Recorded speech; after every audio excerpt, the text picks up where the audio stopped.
All right. Okay, friends, those of you that are watching us live and those of you that have joined through Zoom, number one, I apologize for my ineptitude when it comes to the technology side of it, but over time I will get better, I promise. Um, so this is the Academy Presents Real Estate Investing Rocks, and today we have got Maricela Soberanes, and she has an amazing story about her journey just coming into the US, and she had like $100, and now she's got this booming anesthesiology business. She's got her doctorate in, is it doctorate in anesthesiology or? It's a doctoral degree with an anesthesia specialty. Yeah, crazy. Yes, it is. Yes. So she came to the US and she got her degree. She went to the Navy, and now she's got 32 units along with her mobile anesthesiology, I think. Um, Yes, a travel business. So I do local anesthesia services, which takes me kind of just anywhere in the country. And in the Navy, I have done active duty, and yeah. My civilian job is definitely an adventure itself. But I know most of your audience here are in it because they want to be in the real estate, and that's another story. well, honestly, I think people just love to hear success stories, and your story is just, it's a true success story. I I mean, often refer to like I'm living the dream, I'm paying taxes, and I'm student loans, the student loans are paid off. So I will give you another hint on that. Um, but yeah, it definitely, I think that people is um, um, motivated from hearing stories, and that's why I choose to share so much of my life as part of building others and motivating others, and showing that it is so doable. You don't have to be um, like know it all, but you have the resources. And by the way, thank you, Angel, for putting this platform together. It definitely facilitates the sharing the knowledge. I didn't have this when I started pretty much my career in all aspects. And I don't know if you want me to kind of fill in or share a little bit of the backstory, because I don't know if we have much time, but I'll try to. we've got as much time as you want. That's one of the beauties of this being, what it is. Right. Well, yeah. So you got that right. I came to the States when I was 23 years old. I didn't speak English or hardly any English, and I had a business degree in Mexico where I was born, and didn't know anybody and or have any money. So I had $100, which was my life savings, and I had spent it all to come here. So my purpose was to learn the language, and pretty much that was it. That was my goal at the time. So I got my transcripts validated, and in the meantime, I learned that it was going to be a long process. So I started taking some English as a second language class, and pretty much went into the nursing career, which I didn't know anything about it.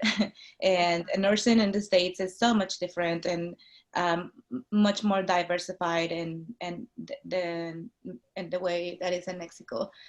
So um, my goal then was to achieve the highest degree on whatever career I picked, and I got all the degrees all the way to the doctorate, which you don't have to have it to practice as a nurse anesthetist. But I was like, just I'm gonna get it and be numbed with that educational part of it.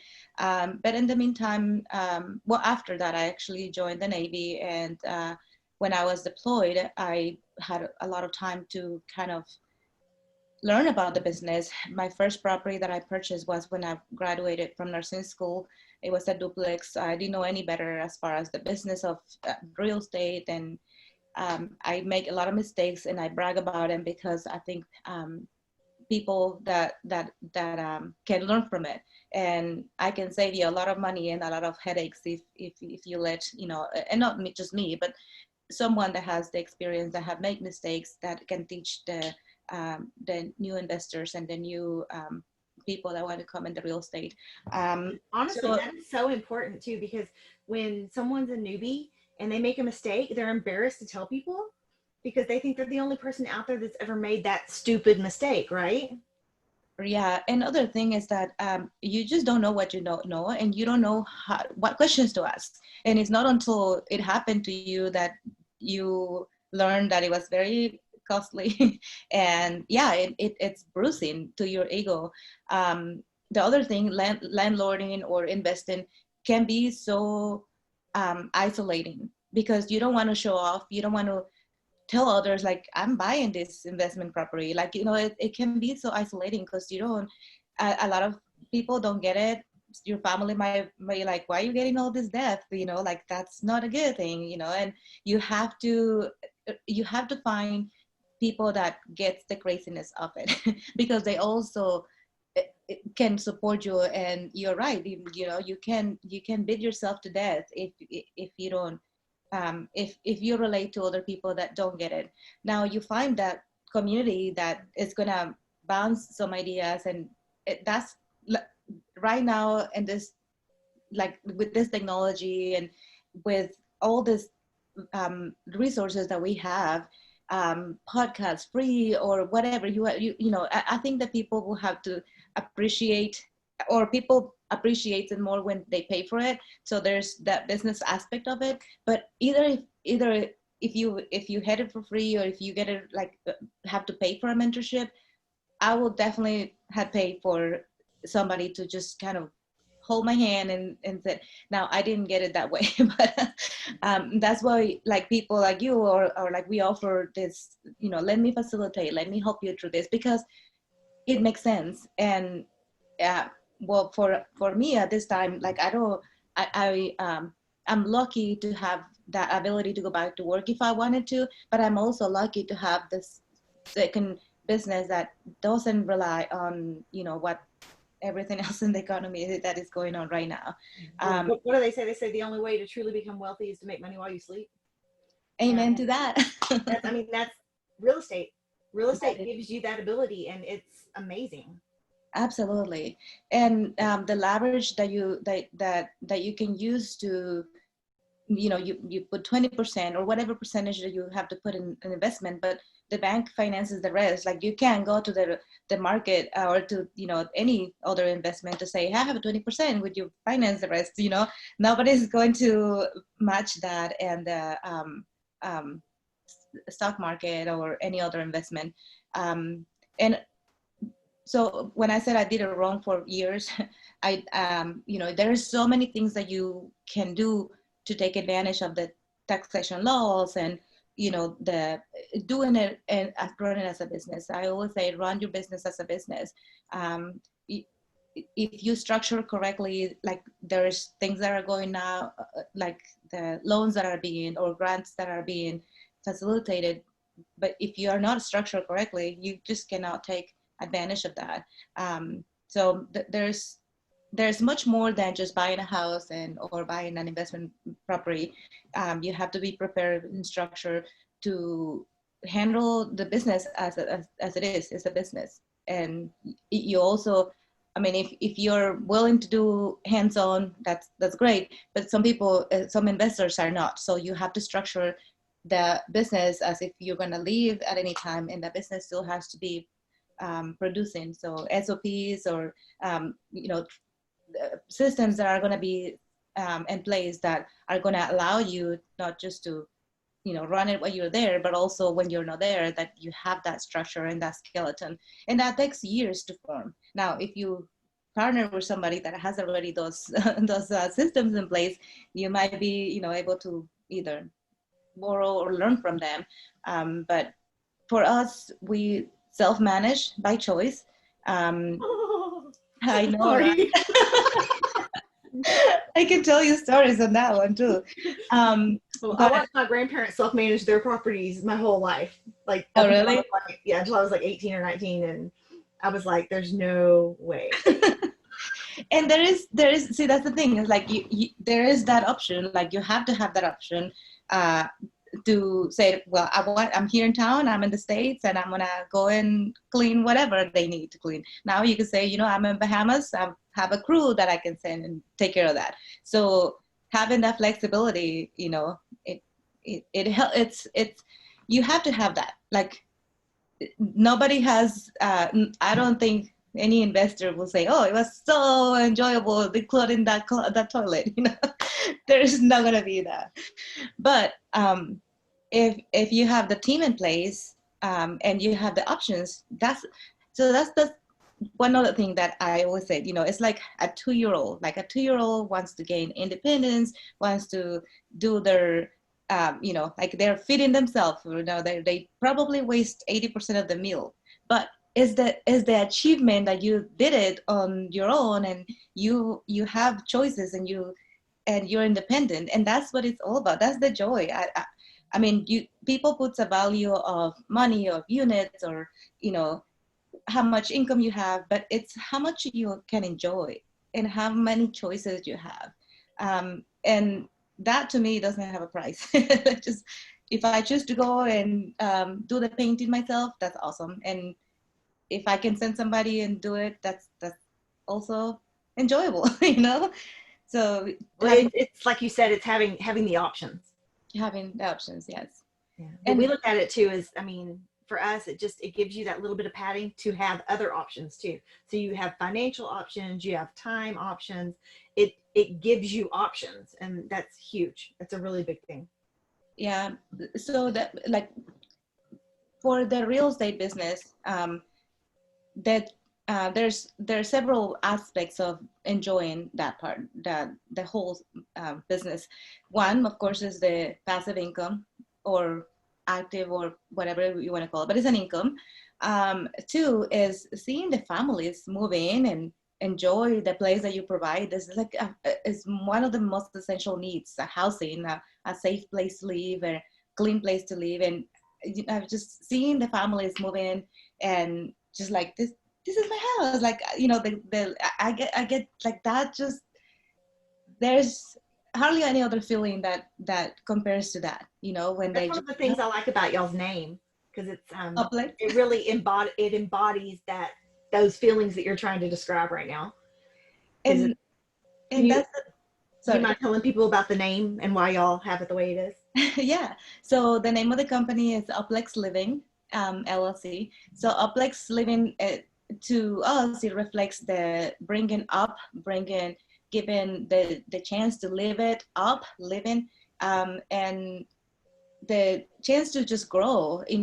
And I don't know, I do have a blog that talks about me growing up, and I describe in that blog how my mom was a single mother with 9 kids, well, 8 kids at that time. So it was really difficult for her. I can imagine finding a place for us to live. So we were allowed a box for all of our belongings, pretty much uniforms, toys, bedding, and everything. So that was because at any given time we were gonna move to our next place, the next house, because she was probably, I don't know. It's just growing up, you don't know all the details, but I can imagine like a kid having to go through that. So, or my first duplex actually was right across the middle school, and I was just like, some kid who can live here and don't ever have to pack their belongings for the entire school year, or the entire school, elementary school, and then there was a high school nearby that they could ride their bike. So in my eyes, with my first duplex, it wasn't about let me see how much money I can make, like the loan to value thing. Like that was not any of those terms. It was mostly to say, well, I can live in one side and I can rent the other side. The family will help me pay, the part of the mortgage and the expenses, and the kids don't have to move. Like that was my one of the earliest, I guess, goals in our company. So when we named it, it was kind of try to reflect that, to given the chance and the opportunity, and to families to bring up the good. And yeah, Uplex Living was born. I just when I read it, I was just like, oh, that is amazing. I thought it was really cool because it's like up because you want people to like basically step up, get a hand up, let me help you up. And Yeah. for the plexes, because you have a lot of the smaller single or smaller multifamily, and just the whole idea was just awesome, and I love the way y'all put it together. So Yeah, and that's true. So that to the investors part of it, the multi-living has been well diversifying. Yeah, diversifying your portfolio has been a blessing. Um, it dilutes your costs and your risks. So we really liked the multifamilies. So we have a mixture of single family houses, duplexes, fourplexes, and we just recently added an eightplex. Um, but yeah, that was awesome. That's yay! it's so addicting. I'm telling you, I tell everybody, like, just get through the first deal, like get the first one under your belt. It might not be like the money maker, but it will get you addicted to it. And once that you're in it, just like you just keep rolling. Yeah, you learn from it, even if you have to sell it. I was like that. Even if you don't make money, it gets you the lessons that you need, and it gives you the addiction that you need. And that's all it is. You learn so much. We have done several strategies to acquire. We've done the traditional, you know, loan, primary housing or investment housing, and then we've done um, hard money lending. We have done small syndications among family and friends, and that trust us, and you know, and they make the money. So we've done several strategies and lines of credit, and we can speak of pretty much lots of strategies that people can acquire, and um, it's so doable. I just like just do it. If you're Well, out there thinking, just get action, just get to um, just do it. That's it. There's nothing else. that is so we started out in '03, and we bought a single family home, and we knew that it was going to be our first rental, and so we stayed there while my husband was finishing up his doctorate, and then when we moved in '06, it became our first rental.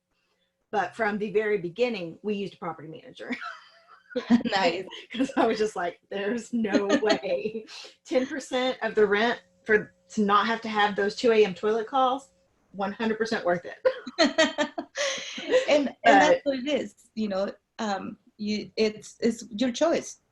And as long as you crush the numbers to make sure that the property is going to cover that expense, that's it. If you have to crush the numbers, and it has to make financial sense for you to go in, and if you choose to keep that 10% and pay for your vacation, that's fine.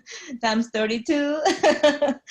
But and it's I your mean, choice. I also think like now that you've got 32 units, you can really spread the risk. Like we've got 3 single family homes, and I'm like, I would never get another single family home. But once you've got enough units to spread the risk over, it wouldn't be as scary to get another single family home Yeah, absolutely. because you can just spread that risk out. But it would take a bit to get there.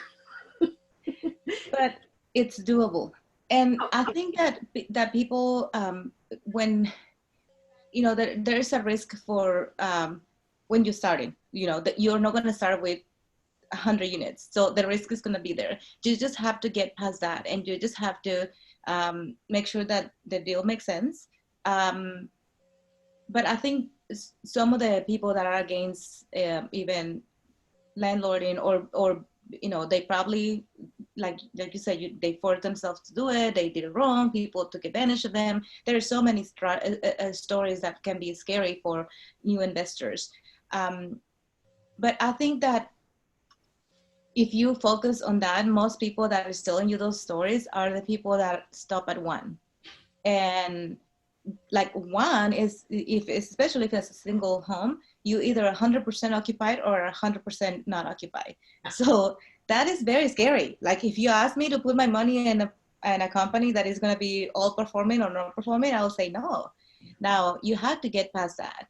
And if you're making the decisions, if you find somebody to assess like your deal and to help you at least to make sure that you're covering all your expenses, you can pass that and you can expedite that portion of being a high risk and then make it into like, I don't care if that house is not occupied because I have this other income covering.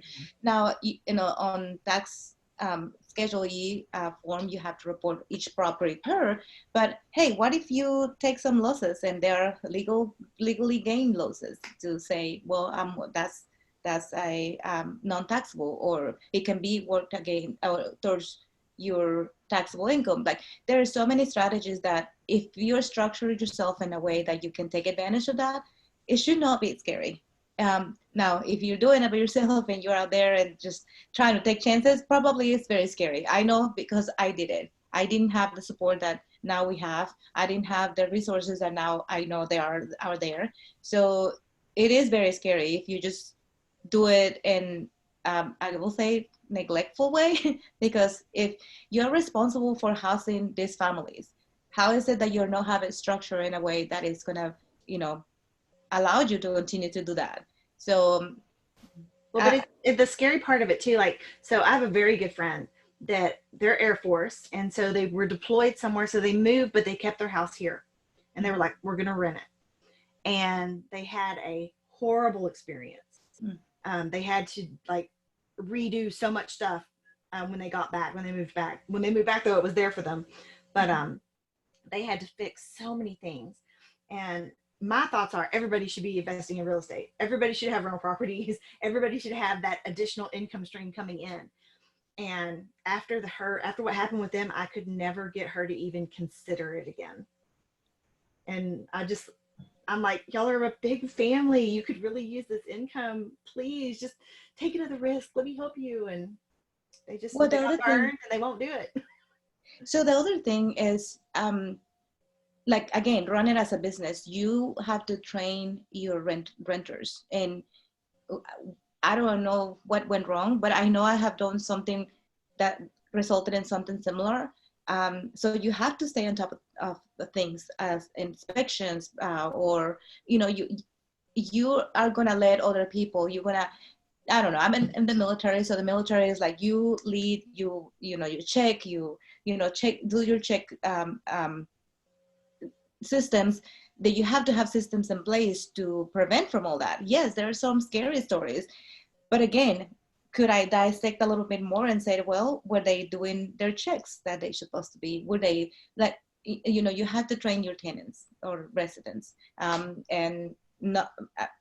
There is going to be some people that are not going to take care of your place, but also you have to take a look at your systems. Were you involved in that? How is it that you got that bad? Like if it's that bad, there is some system that should be in place to, you can Some of that. yeah. So you can't just like put a tenant there and then walk away and like expect that everything is going to be taken care of, because it's not going to. And Yes, those are the stories that are disheartening to hear. Like nobody wants to spend extra time or money on somebody abusing your property. But what is it that you can do about it? And if it happened to you, I learned like, oh, I need to do this and this and this and this before, so that hopefully to prevent, and then have consequences. You're gonna have, fees or whatever that you can cover for that expense. So I'm sorry that happened to your friend's family, and you're right. I'm still always gonna argue like you have to. This is a money making money maker business, and And I tried to tell her, I was like, hey, our very first renter in that house that we had in Lubbock it was a horrible experience. She was there 1 month with her family. They moved out, left everything, trashed the place. It was $500 just to get her stuff removed. Yeah. And that's not including the make ready. Yeah. But it was like, I grew up in a family that had real estate. My husband grew up in a family that had real estate. So we knew these kinds of things happen. and we didn't expect it on our first renter out of the, on the Uh, get-go, but it didn't 100% discourage us either. It made us unhappy, yeah. but we didn't say, well, we're going to sell the house and we're never going to rent again. We got a different management agency and got somebody else in there. Yeah. Well, that's the thing. Like if your business is run as a business, then you're going to be prepared for that. And you should be, those are costs that are going to be deductible. So again, it depends how you looked at it. But it can be very disheartening. And again, it can be very isolating. It can be like feelings of violating, like how dare you treat my property like this? And that's going to happen. Um, so another thing is again, networking with people that gets it. Like it's going to gear you towards go to the craziness, get another property. Well, but honestly, when you're around other people that invest in real estate, they don't call you crazy. That's They're right. like, do it. Yeah. Woohoo. And that's been one of the neatest things about surrounding myself with people that are in real estate. They're in real estate investing and they want to keep going with it.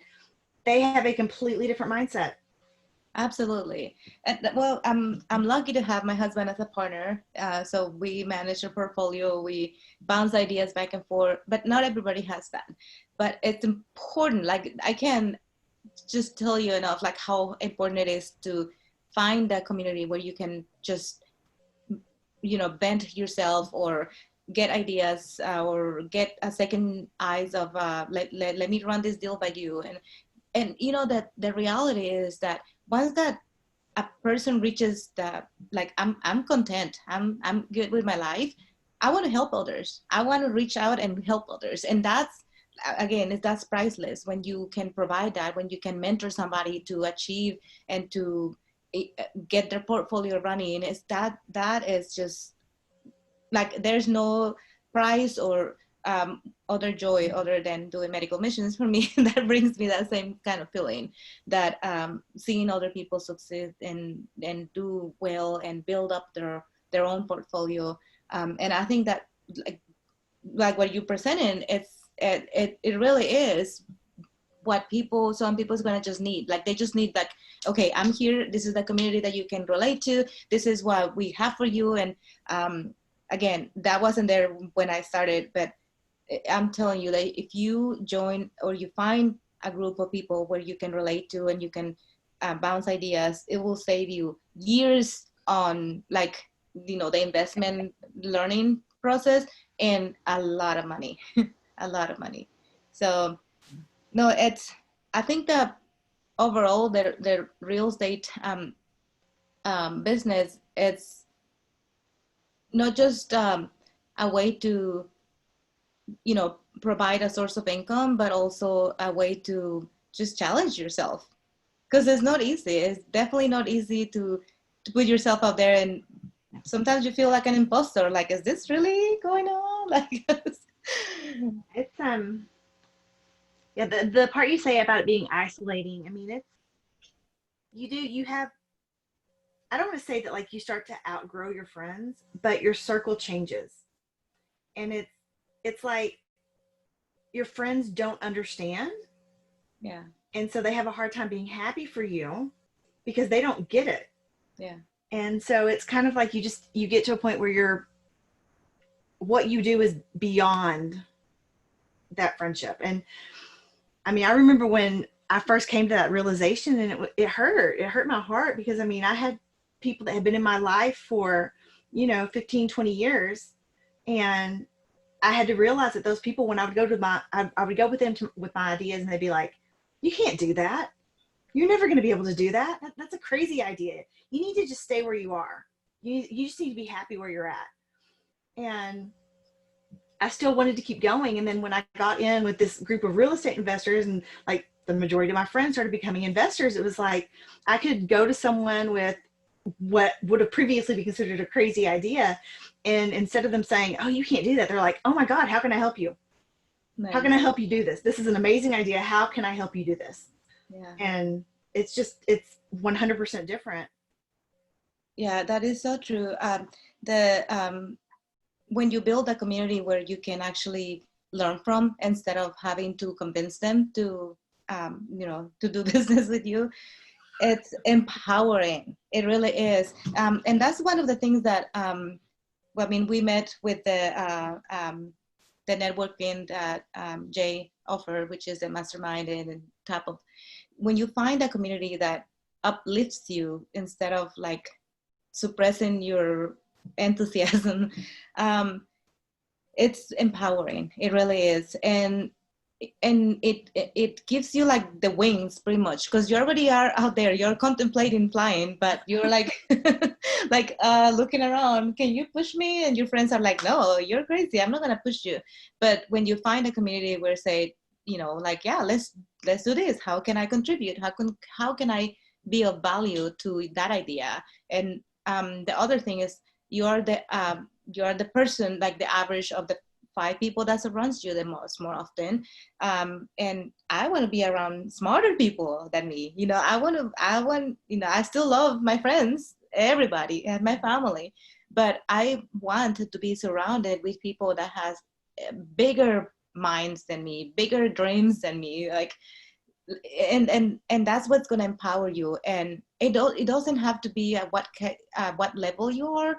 It doesn't matter what level you are, there's always smarter people than you, and that's the people that you should be drawn to, that you should be following. And uh, always, to me, is like, how can I be a contribution, how can I help you? And the people that are starting, like, how can I help you? Because I know that you're gonna not just go at the level that I am, you're gonna go even higher, and I want you to be higher. I want you to be to say, I have a friend that does this or has this or whatever. Like, I want to be that part of your building block. And I think when you reach that desire of not just like, I want to do for myself, like, you stop fighting, and the deals or the people or the opportunities will come to you to facilitate others' success. And that is like better than, oh, I don't know, it's just it's just empowering to your spirit, empowering to your mission, to empowering your friends and family. My brother, I have been drilling this idea, you need to get more rentals, you need to invest in this, and finally he got into it, and I'm like, yes, it's nothing better than to see other people succeed, especially if it's within your family and your friends. But you're right, sometimes we just kind of are looked as, yeah, you're out of your mind. Well, let help you understand, and that's just the beautiful part of just being content and being fulfilled with your life, that you just like, okay, I have enough. Let me help you. And at one point, I think building up to the level that we find ourselves, it is a struggle, and it is not easy. So for all your audience there that are like, well, how can I get to that? Reach out to people that has done it, that has the experience, and that is willing to help you. It is going to be hard. Like, nobody, I can't lie to you and say, oh, you wake up in the morning and you have like 32 units. No, it doesn't happen like that. But you have to reach out to people. I assure you that I'm not going around and say, hey, do you need help? You look like you need help. No, you had to come to me and say, I would like the guidance. I would like a phone call, but if you don't reach out, likely you're not going to get there. So just. And a lot of people are afraid to ask someone for help because they don't realize that we're so excited about what we do. Right. We want to help everybody to listen. But if you don't, it's back kind of what you said a few minutes ago. You said, you don't know what you don't know. And some people look at others and they're like, well, that person's got, they've already got several properties. They've already been doing this for so long. Why would they want to help me? But it is seriously an addiction. Once you get into this, it's like, you don't want to stop. You want to keep going and going and helping others and seeing how many other people can join you at the table. Right. Right. So absolutely. Yeah. No, absolutely. I think that part of what makes it enjoyable at one level is like, we don't have to keep doing it, but we still do another deal, and it's like, yay, you learn from that. And the part of giving back or helping others, that has to be part of your mission, part of your person. And it doesn't have to be like, you might have one property and that's okay, because you can still help others to make that first step, and making mistakes, it's okay. Like everything is okay. I swear, like, if it can be fixed, why do you have to worry about it? That, there is a book that I read, that I'm trying to think of the name. It's pretty much like, why should you worry if it can be fixed? And maybe part of it is like my job as an anesthesia provider. Like my ultimate goal there is to provide safe care. The patient woke up, yes, like I don't remember anything. Yes, that's awesome. That's success, So, and the real estate, I have one of our sellers that actually become our friend, and he's like, why is it that like nothing worries you about the property? That property was a disaster. Like there is so many wrong things with that place, but it's now rented. And anyway, so it's past that. But it was like no permits, that he had done some work and electricity things and Oh, everything no. tested. Oh yeah, it didn't have an AC unit or a laundry washer. That was just a disaster. But anyway, he's like trying to help us to get this, property up going. And he's like, why you always say that? Okay, thank you. Yeah, like that's awesome. I'll take care of that. And I said, maybe because I just finished taking care of a trauma patient that like the life was in my hands, and I was just like trying to provide some safe care. So in the real estate, it's so much forgiveness. Like you can do so many things wrong and nobody dies. Like everything is fixable. So for the people that are like, well, what about this? What about that? We'll fix it. Like just bring it to somebody, bring that idea to a group or to a person that is mentoring you. I guarantee you everything is fixable. So don't be afraid. Just fall forwards if you have to, take the first step. It is very doable. Well, I think that something else you've kind of brought up here is people talk about their failures, but really, when an obstacle is put in our way, we don't always see it as an obstacle. We see it as something that needs to be fixed. How do I fix this? How do I repair it? Not, oh my God, why did this happen to me? This is the most horrible thing ever. It's, okay, this happened. How do we fix it? Yeah. And And I that's think the thing. that's a mindset thing too. Yeah, it's a mindset. It's a mindset that you don't see that as um, an obstacle, but you see it as an opportunity. Like, actually, my husband and I talked about, okay, well, that's what we have to pay to learn about installation. Like, that's what the cost was, Um, um, Things are going to happen. We had a house, um, and this is for like, walking through a deal, but we had a house. It was in the MLS, because people ask, how do you find your deals? You have to diversify. You have to look everywhere, and you have to be always looking for a deal. So this house was in an MLS for about 3 hours before actually I went and drove by. I happened to be in town. I drove by and I called a realtor, and I said, hey, we want to make a cash offer on this house. He's like, okay, and they accepted that offer like 3 hours after it was in the market. So had foundation issues. We had to do a new roof. We had to do all windows, like everything. But if you crush the numbers and it makes sense, people is gonna be scared of like, oh, I have to do foundation. No, thank you for that. Well, that house is making, I mean, it's rented for a very nice amount of money, and it's covering all the expenses. We pull all of our money back. We finance our own. So there is so many options, but people will be scared of, well, I don't want to deal with that.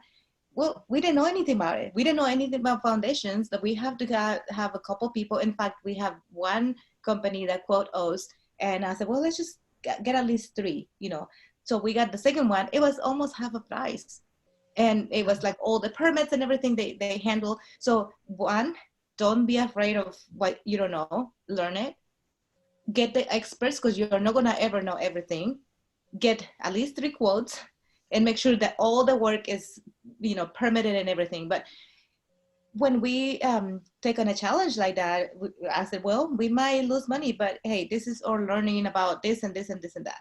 Um, Thankfully, again, you know, you use your resources, you know, like um, Mr. Ford said, you don't have to know everything, but you have to have the team that is going to back you up on that. You have to have a phone where you can call and pick up and ask questions, and they're going to come to you, and you have to have the team. Um, and there's a lot of conversations that we can deviate to talk about contractors and how not to be taken advantage of it, especially as a woman. And but you can always use the resources that are going to be available for you, and you don't have to put a gender to it. You know, I you know I have been put in a position where, well, is your husband gonna be, you know, no, I'm not, I have a husband at the time, you know, and like, this is a business. You don't have to have a, you know, a gender to treat this as a business. And, you know, and I know there's communities about, you know, female investors, and it doesn't have to be like that. You treat the business as a business. Do you see Uplix Living LLC female or male? No. So when you treat your business as a business, you can use that blanket to say you're dealing with this business. We had recently a person that cuts our yard, and he's like, "Hey, darling, da da da da," and I'm like, "This is a business line, so darling, please cut." So when you have those layers of professionalism, you can easily, you know, say, hey, this is unacceptable. And, you know, we can go through that side of the business, but it can be challenging in many ways. Let's my when I did my summit in March, it was all female speakers Oh, because I feel like females are really underrepresented in the real estate investing space. Not necessarily for realtors, but as real estate investors, I mean, it's like, God, I don't even know. It's probably like 90% male. We probably make up like 10% of it.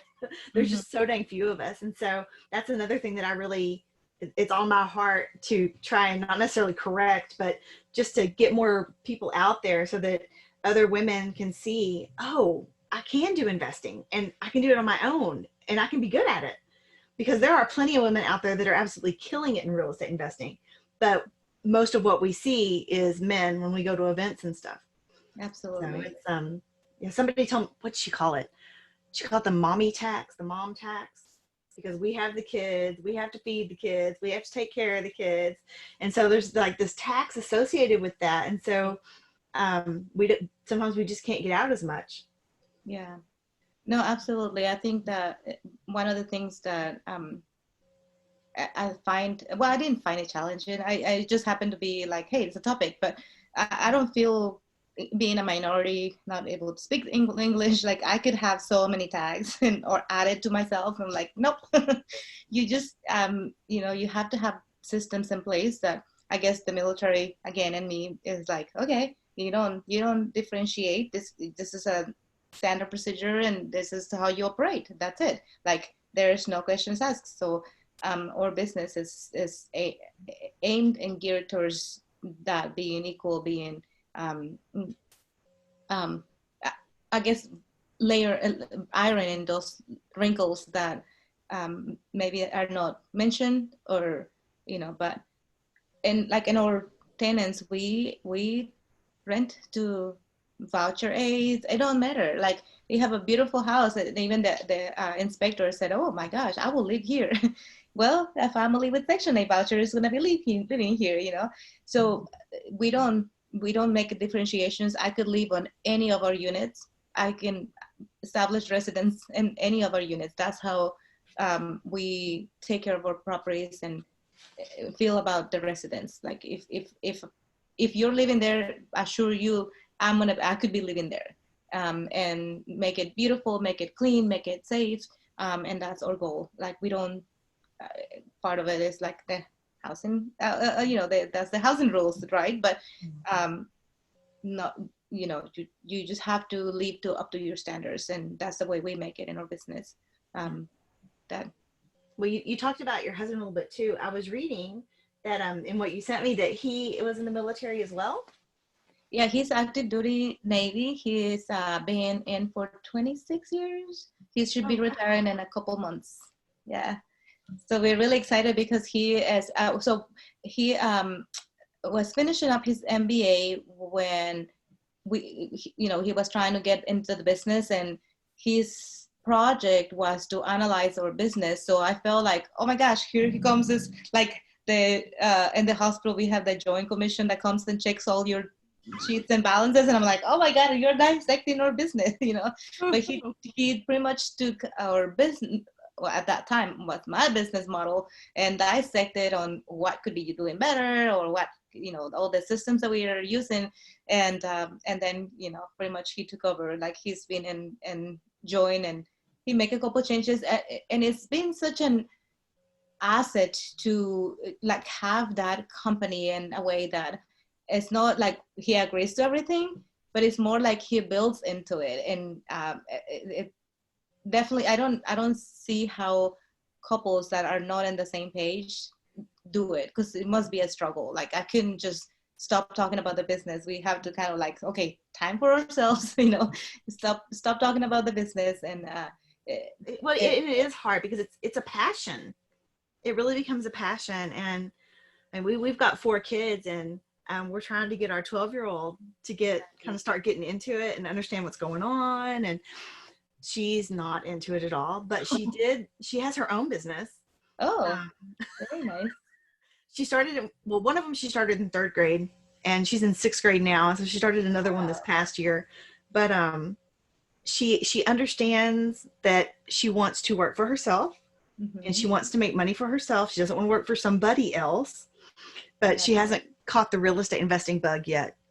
It's only going to take a little bit, but she's not quite there yet. Hey, and that's the beauty of being an entrepreneur. Like, you will try different aspects of the business. My first business was actually in Mexico, to establish a tortilleria, like to make tortillas. Oh Oh, yeah, oh yeah. Well, oh God, that is such hard work, though.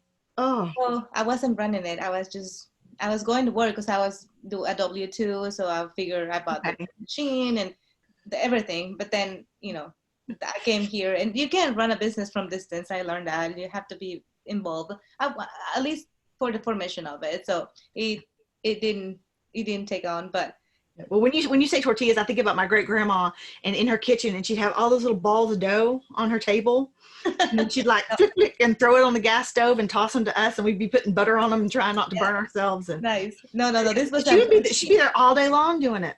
oh gosh, no. Yeah, no, I can do it.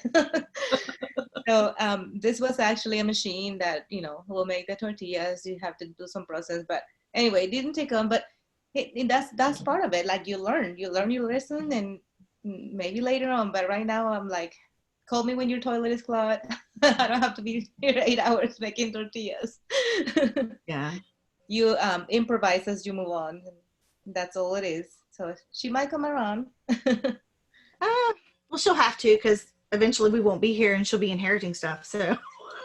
So that's the other thing. Like, how you train your next generations and generations to come to protect your investments, because ideally you build your portfolio, and it's not going to go away when you go away. So you have to have that plan. So currently we are going on the process to build a trust, and legalities of the business. And that's another aspect that might be challenging for a lot, but you have to think about that, like, how many generations do you want to build wealth for? Because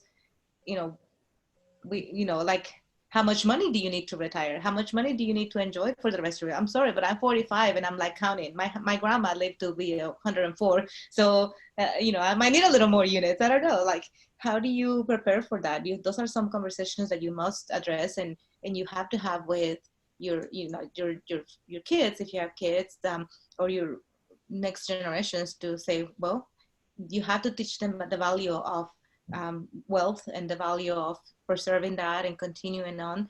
And the business, they don't have to run it, but they probably will use companies, and they still have to manage the management company. So those are some things that you cannot be blinded to, or just hope that somebody's going to take care of it, because if you don't take care of it, nobody will. Well, and you care more about your legacy than anybody else will. Absolutely. When we're gone, our legacy will be it'll be our children's legacy. And our son has special needs, so he's profound autism, so we really have to make sure that the girls understand that this is in place so that you don't have to worry about anything but loving your brother. Yeah. And to make sure that he's cared for, and then to make sure that they train their own children in what's going on, so that when they are gone, their own children can step up and understand this is the business, this is the legacy that was created for us by our great grandparents or by our grandparents, and know that maybe I don't want to run it, but I still need to understand enough about it to oversee the person that is running it. Yeah. So it's absolutely. Yeah, creating that legacy and making sure that everybody understands at least the basic workings of it is really important. Absolutely. And to put it in writing in paper, and that's one area that for sure I neglected for the longest time, and you know, we finally getting around to establish that, and to, you know, take advantage of all the methods that are there. We use well-known company in Austin, and highly recommended. It's not cheap, but again, it's like, what are you willing to put in place, like, you know, to protect your business and protect your efforts. Like, you work so hard to make it happen, and yeah, you live through your life, and maybe you're comfortable in your, you know, collecting out of it, but what's going to happen after you're not here? Like, who do you have trained to be stepping up and taking over and managing and you know, carrying on that same kind of mentality to keep it going? And that's when I think the financial independence and financial education overall is definitely lack of in our generation, and in the ones that are coming, just because it's not part of or building blocks. It's not part of what is immediately, you know, teachable, or and that's one of the reasons why I started a blog. It's a small blog, but mainly to again pass the sentiment of, you know, you work hard, you can achieve, and you enjoy, and then you pass on. But that's not going to happen if you don't do this and this and this and this, you know. So those are the steps that you have to take. But we failed. We have absolutely failed our younger generations, because we don't teach them about money. We don't teach them the value of the dollar. On the whole, when kids get out of high school, they know nothing about money and what to do with it, and credit, and the banking system. And I mean, what is it? You only have to have a half a year of economics. And that's it. They don't have home ec anymore. So kids are coming out 100% unprepared. Yeah. And the industries are ready for them to come out and like float with everything. Yeah. So I really believe that even if you, like, if I never had a mentor as far as economy or business, or, you know, like really even like a career, you know. So I send my heart to disseminate, and any chance that I have with any audience, especially the younger ones, to say, hey, this is what it takes. This is what you need to do, you know, to make them at least plant that little seed in their head to say, hey, there is something more than just coming in and spending it, like bringing it in, bringing it out. It's like there has to be some kind of education out there. And often enough, I get my audience to say, whoa, so did you know that a CRNA can start with a job with a 3 digits, you know, like, okay, let me tell you how do you get there, you know, like, and it's just like, or I even like show like, okay, so my first property, and I'll tell you the numbers because they're out there. All right, I got it for 140. That was like just trashed. Like Like I literally in the attic, I took me like a year to get everything, all the trash that they had put in the attic. Like it was, nobody would buy it. Like they painted over a business card. Like they spray painted. Like I found that, I was like, what is this? It's fallen. Oh, it's a business card. They just literally painted over it because they had a little clip. It was horrible, horrible. So it took me years to fix it up and clean it up and make it. I was living there, you know, I was still renting it. But so 140, maybe I put, I don't know, 20, 30, 40, or whatever. Just last year, it got appraised at 330, and they were paying 500, I think, when I first rented it. They're now paying 1,500.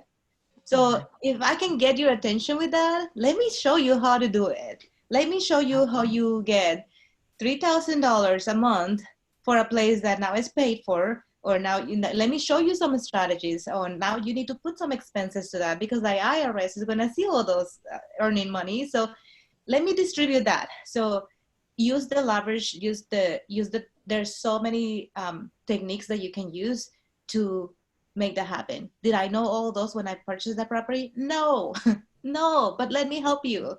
And those are, but you took the step to purchase the property.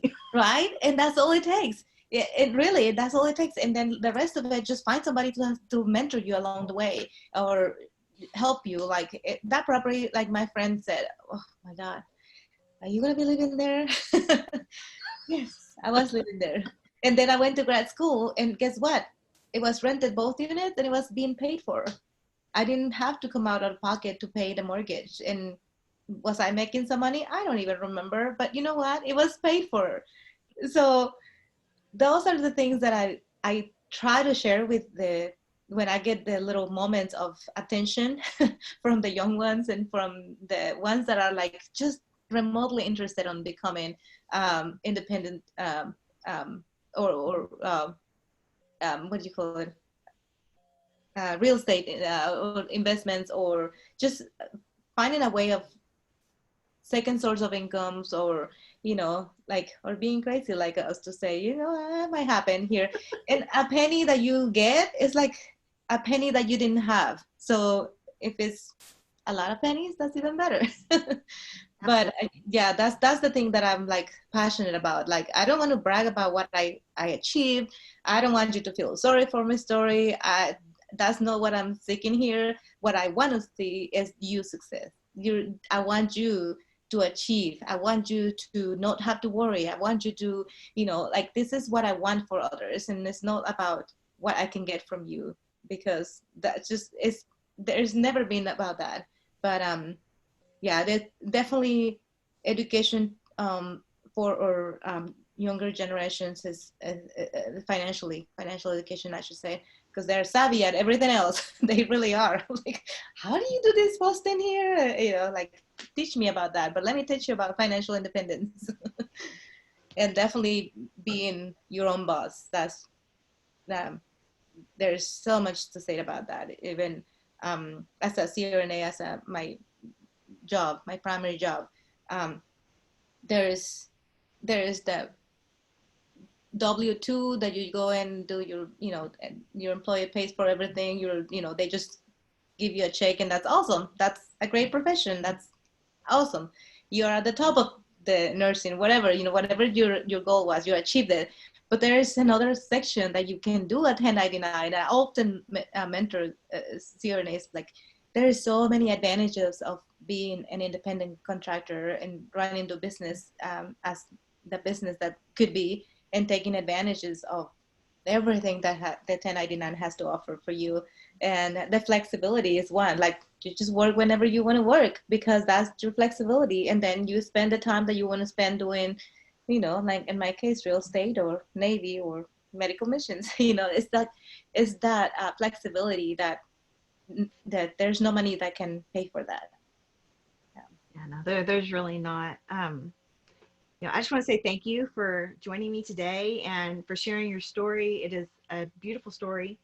And I know you have so much other stuff that you could talk about, so we may see you as a repeat at some point. Because I still want to hear about the medical missions at some point. Oh.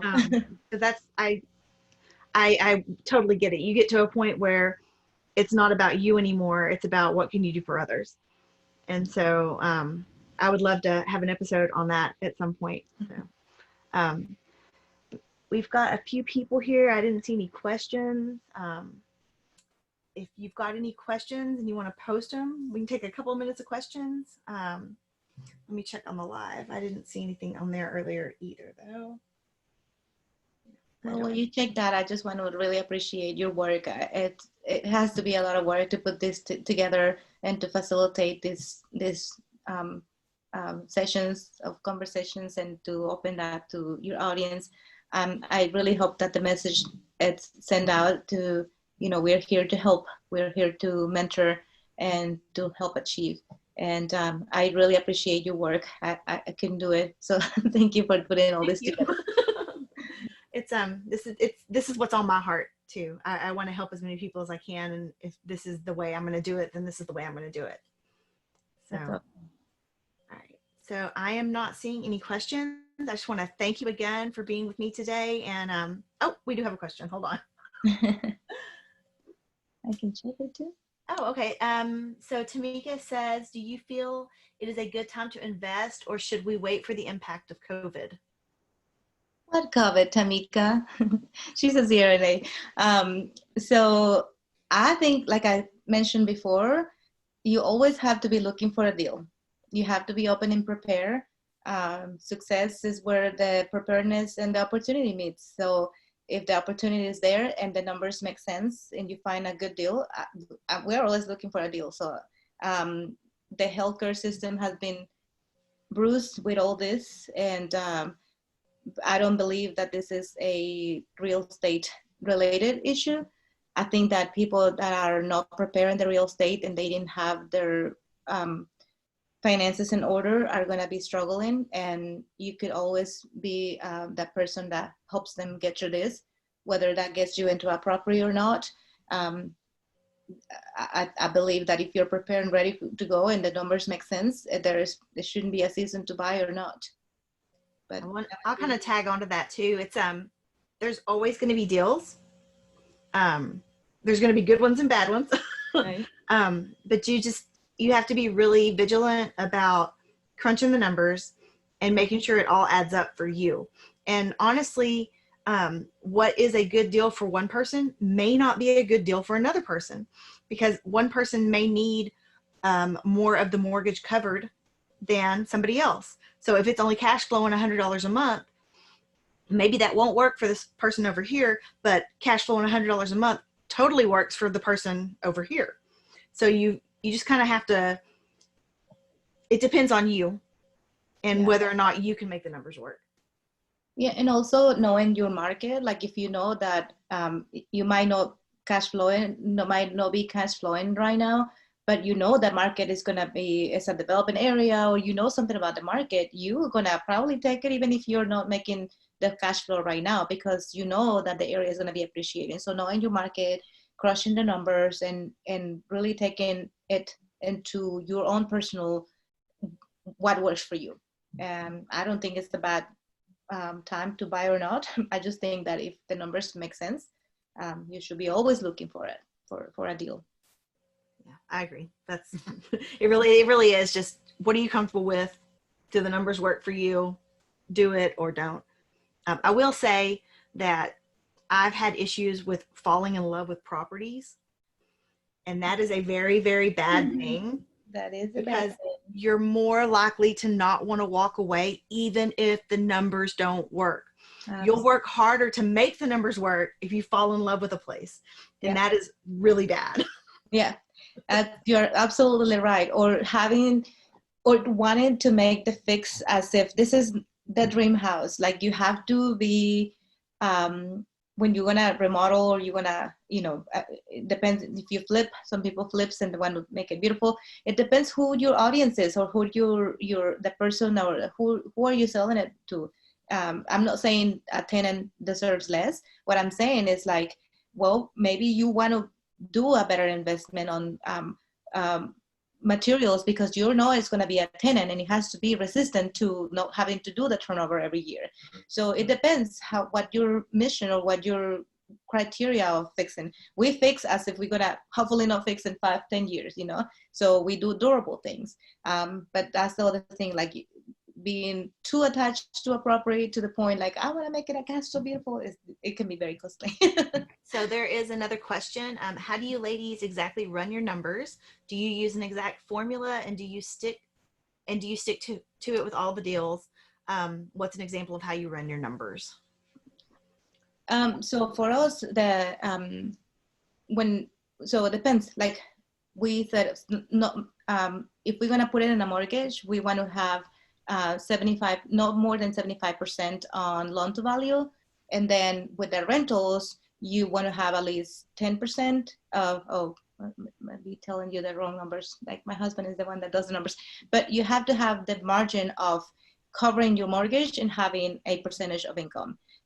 So if that, again, I might be telling you the numbers wrong, but if you are if you're financing 100,000, so your rent should be at least 1,000 a year to cover. And again, you know, like we have USAA, which gives us a great discount on insurance. So it all depends on your I guess your situation. But for a company or for a bank to finance, they do want to see the no loan to value no greater than 75. I hope I answered that question. Yeah, so I looked it up because the one we use the 1% rule, which is what you were saying. Basically, what you do is the rule of thumb, the 1% rule states that the monthly rent should be equal to or greater than 1% of the total purchase price of the property. So if it's a $100,000 home, that's your purchase price. The rent needs to be at least $1,000 or 1% of the purchase price. And that goes really well for residentials. So even all the way up to a quadplex. But once you go commercial, which is 5 units or more, the 1% rule doesn't really work anymore. So you just kind of, as long as you're in residentials, that 1% rule is pretty good. Another rule of thumb that my father-in-law gave me was that if you take the tax value and multiply by 1.1, it'll get you pretty close to the market value. Again, residentials. So I kind of use both of those. And the other thing I do is like, I look at, you know, how much is the mortgage going to be and all of the things attached to the mortgage. So the insurance, and if you have to pay PMI, all of those little pieces. And I say, okay, how much is it going to bring me back? So if the rent's $1,000, out of that 1,000, how much is going to come back to me in case the AC goes out, or in case I have to replace a roof, or in case I have to reroute some plumbing, which those are all 3 things that I am right now dealing with in some of my single family homes. And so we have to make sure that we have enough buffer in there to cover those expenses. Now, those big expenses like a roof or an AC, or the plumbing thing wasn't really a big thing, but a roof and an AC, those are big investments and they don't hit you all the time. So you don't always have to have that much reserve to cover those big ticket items. And honestly, over time, you get to where you know where your groove is. You know how much extra you need coming in past the mortgage, and you'll just get a feeling for it. And I don't really know how to explain it more beyond that, other than it's just you get in the groove after you've done it for a little bit, and it just starts working. Yeah, another thing that another expense that people or some landlords tend to forget is an occupancy cost.